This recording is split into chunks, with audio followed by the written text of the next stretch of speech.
Sunday అయినా మా అమ్మతో తిట్లు తప్పలేదు మామ. హలో మామ, ఈరోజైతే సండే అని చెప్పి మేమైతే ఎర్రగడ్డ బజార్కి అయితే బయలుదేరిపోయినాం. ఇంకా పోయేదారులు అయితే ముసాపేట దగ్గర ఉన్న వై జంక్షన్లో అయితే మనమైతే పెట్రోల్ కొట్టుకున్నాం మామ. పెట్రోల్ కొట్టుకొని మనమైతే మెల్లగా స్టార్ట్ అయిపోయినాం మామ ఎర్రగడ్డకి. ఈ సిటీలో ఎక్కడైనా ట్రాఫిక్ తక్కువ ఉంటుంది కానీ మామ, మన కుకట్పల్లి సైడ్ అయితే అస్సలు ట్రాఫిక్ ఎప్పటికి తగ్గదు. ఇది అట్లా ట్రాఫిక్ అంతా తప్పించుకొని మేము వస్తే ఇక్కడ కారుడేమో మాకేమో సైడ్ ఇస్తలేడు.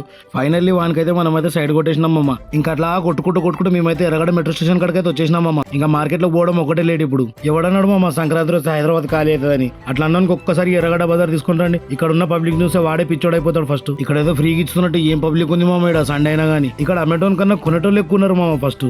ఇంకా మనమైతే ఆ జనాలను ట్రాఫిక్ ని దాటేసి అయితే పిస్తా హౌస్ దగ్గరకు వచ్చేసినాం మామ. ఇంకా పిస్తా హౌస్ దగ్గర బండి పెట్టేసి మనమైతే ఇంకా పిస్తా హౌస్ లో అయితే మెల్ల చాయ్ తాగేసి మనమైతే మళ్ళీ మన షాపింగ్ అయితే బయలుదేరిపోయినాం మామ. ఇంకా మెల్ల ముందుకు అలా పోతుంటే మాకైతే ఒక చెప్పుల షాప్ అయితే కనిపించి మామ. అక్కడ చెప్పులు చూసేనేమో రేట్లు ఎక్కువ ఉన్నాయి, క్వాలిటీ ఏమో తక్కువ ఉంది. ఇంకా ఇదేది సెట్ అయితే లేదని చెప్పి ఇంకా వచ్చింది ఎందుకు వేస్ట్ అయిపోతా అని చెప్పి మేమైతే 2 కడ్డారులు అయితే కొనుక్కొని రిటర్న్ వెళ్ళిపోయినాం మామ. ఇంటికి వెళ్ళినాక మా అమ్మ ఏమో ఒకటే ఇంగ్లీష్ లో మాట్లాడుతుంది. అమావాస్య రోజు కొత్త చెడ్డీలు కొనొద్దంట మామ. ఓకే మామ, బాయ్. నెక్స్ట్ వీడియోలో కలుసుకుందాం.